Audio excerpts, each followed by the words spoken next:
ناظرین، کل کی press conference D G I S P R نے ہمارے اور 25 کروڑ عوام کے 14 طبق روشن کر دیے۔ افسوس، صد افسوس کہ ٹوٹل پریس کانفرنس ایک شخص اور ایک جماعت کے خلاف، یہ بات آپ کو سوٹ نہیں کرتی تھی۔ انا للہ و انا الیہ راجعون۔ مجھے افسوس ہے بہت زیادہ کہ آپ اپنا قد دیکھیں کہ آپ اس قوم کا غرور ہیں، آپ اس قوم کا فخر ہیں۔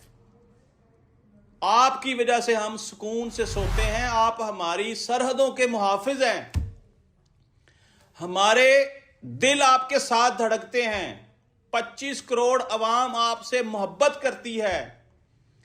اور یہ جو پردے میں تھا آپ کا ٹوٹل معاملہ، آپ نے پردہ کیوں ہٹا دیا آگے سے؟ کیوں آپ کھل کھلا کے ایک جماعت کو اور ایک شخص کو ٹارگٹ کر گئے؟ مجھے سمجھ نہیں آئی کہ پالیسی میکرز نے کیا پالیسی بنائی۔ ہم نے ملک کو آگے لے کر چلنا ہے، ہم نے نفرتوں کو ختم کرنا ہے، اور یہ ہو کیا رہا ہے؟